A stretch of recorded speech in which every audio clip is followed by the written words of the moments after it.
मंच पर आसीन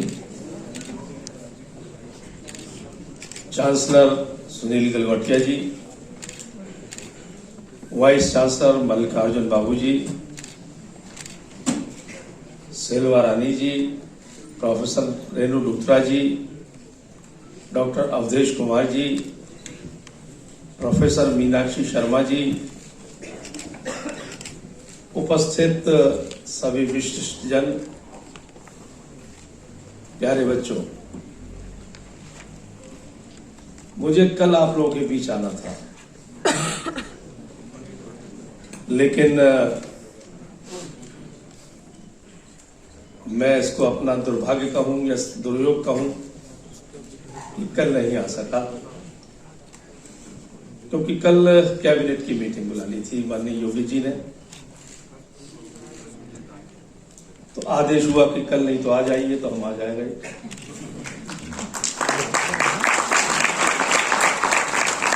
ये मजबूरी थी, वरना मुझे कल ही हाजिर होना था आपके बीच। कुछ तो मजबूरियां रही होंगी, कोई यूं ही बेवफा नहीं होगी।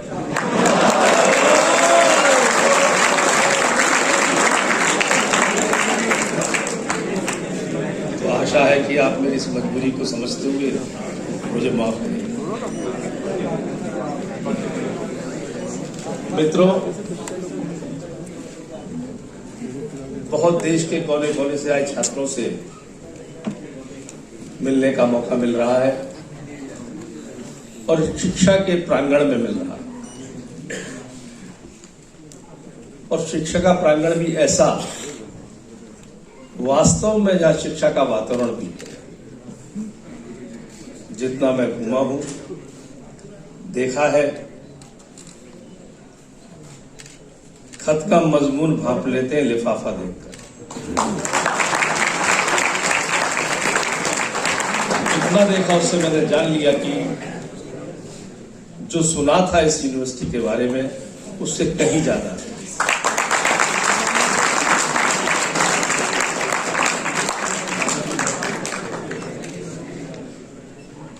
शिक्षा क्यों होनी चाहिए, क्यों शिक्षा देनी चाहिए और क्यों शिक्षा लेनी चाहिए, ये दो अहम प्रश्न उठते हैं। विवेकानंद हॉल में खड़े हैं, अभी मैडम ने भी विवेकानंद जी को याद किया, उनके संस्मरणों से, उनके कथनों से। चिरयौवन विचार थे विवेकानंद। जब मैं शब्द चिरयौवन दे रहा हूं उनके विचारों को, तो कोई लगभग बरसों पहले जो उन्होंने लिखा और प्रेरणा दी युवा वर्ग को, खासतौर से युवा शक्ति को, आज भी उनके विचार उतनी ही प्रेरणा देते हैं।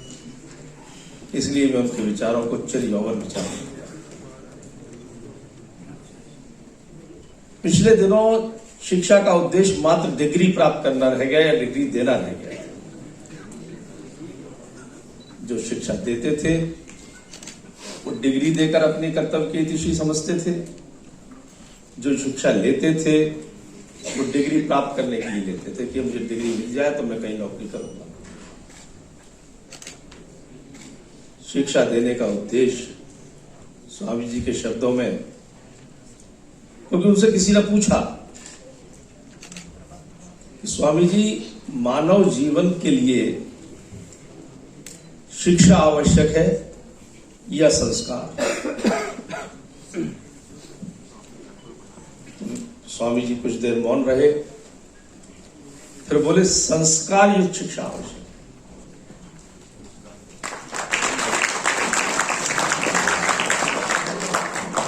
तो जो शिक्षा संस्कार न दे सके वो शिक्षा क्या है? और कुछ इत्तेफाक से ऐसा हुआ पिछले दिनों इस देश के अंदर कि शिक्षा संस्कारहीन थी।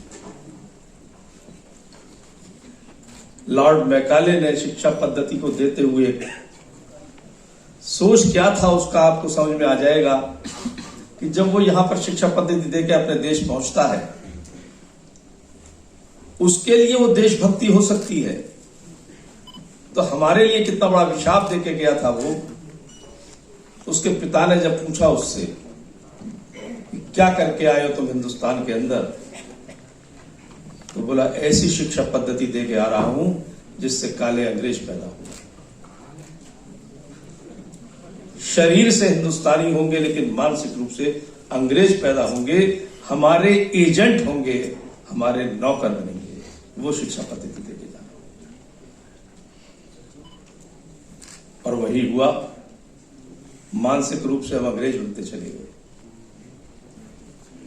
उसने तो इतना कहा था कि पहनावे से और शरीर से अंग्रेज होंगे, तो हिंदुस्तानी होंगे, हम पहनावे से भी अंग्रेज बन गए। क्यों? क्योंकि बचपन में जो किताब आती है ना, A for apple, B for baby, G for gentleman बताया गया उसमें। और जेंटलमैन का फोटो क्या? हैट पहने, टाई लगाए और जेंटलमैन।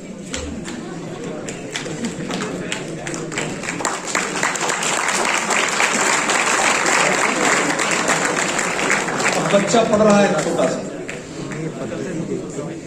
उसके अवचेतन पर चेतन मन पर क्या वो घर पे आ रहा है तो अपने बाबा को जेंटलमैन नहीं समझ रहा, जो धोती पहने, कुर्ता पहने। और फिर उसने भी जेंटलमैन बनने की कोशिश की, हम सब जेंटलमैन हो गए। ये देखे गया। तो शिक्षा कितना बड़ा प्रभाव मानव जीवन पर छोड़ती है, एक छोटे से उदाहरण से मैंने आपको। उसमें परिवर्तन की आवश्यकता थी हिंदुस्तान के आजाद होने के बाद, लेकिन तत्कालीन हुक्मरान भी कुछ ऐसे आए जो पाश्चात्य संस्कृति से ओतप्रोत थे। कहते जरूर थे कि शिक्षा पद्धति में बदलाव होना चाहिए, करेंगे, लेकिन उनके पास कोई ब्लूप्रिंट नहीं था। कुछ लोग कहते थे शिक्षा में परिवर्तन करो, शिक्षा पद्धति को बदलो। उसमें अखिल भारतीय विद्यार्थी परिषद भी एक ऐसी संस्था थी विद्यार्थियों के बीच की, जो संघर्ष करती थी सड़कों पर कि हमें लॉर्ड मेघालय की दी हुई शिक्षा पद्धति नहीं चाहिए। और कुछ कहते थे कि हाँ बदलेंगे बदलेंगे बदलेंगे।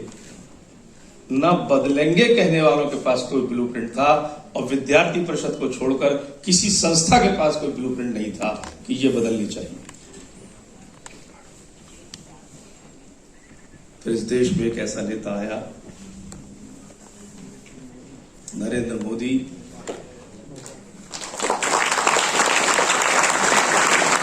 तो भारतीयता से ओतप्रोत था, उस स्कूल ऑफ थॉट का निकला हुआ था जो ये चाहता था कि इस देश में कि प्रकृति और चिति के अनुसार शिक्षा होनी चाहिए। और देखिए किस कालखंड में हम और आप सबने कोरोना भोगा है। उस समय क्या कहते थे? अरे कोरोना चल रहा है और कुछ काम नहीं हो पाएगा, कोरोना चल रहा है। या तो उस आड़ में हम काम नहीं करना चाहते थे, या वाकई एक ही काम में डूबे थे कि कोरोना से बचे कैसे। लेकिन मेरे नेता ने उस समय, मैं बताऊं आपको थोड़ा सा, कि जब लॉकडाउन की घोषणा हुई, मैंने टीवी पे सुनी, मैं कांप गया था अंदर से कि क्या कर रहे हैं मोदी जी, कैसे होगा।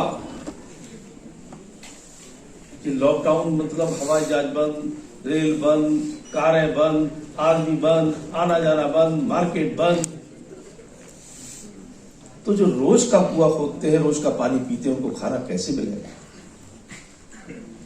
एनॉर्की तो नहीं पैदा हो जाएगी देश के अंदर? हैव्स एंड हैव्स नॉट की लड़ाई सड़कों पे तो नहीं आ जाएगी कहीं? लेकिन मेरे नेता ने इस देश के अंदर किसी को भूखा सोने नहीं दिया, ये व्यवस्था की। सर, वो युवा पीढ़ी को कैसे हेल्प कर रहे हैं? हमें क्या सीखने? ऐसे यहाँ मैं देख रहा हूँ कि युवा पीढ़ी का इनोवेशन और सोच को कार्य रूप में बदलना। और जहाँ तक व्यक्ति की सोच जा सकती है आईटी और एआई वहाँ हो सकती है।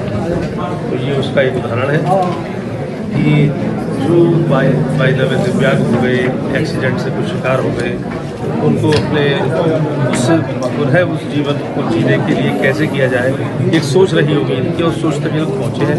ये बच्चे इनकी मेधा को सलाम है, सैल्यूट। देखिए, इस देश में प्रतिभा की कमी नहीं और यहाँ आके वो महसूस भी हो रहा है, व्यवहारिक रूप से देखने को भी मिल रहा है। और इन्होंने उस चीज़ को डेवलप किया जो कि मानव जीवन के अंदर किसी तरह से मरहूम हो गया, वो उसको नहीं मिल पाई या खो दी उसे। तो ये उनकी इंटेलिजेंस है, उनका इनोवेशन है।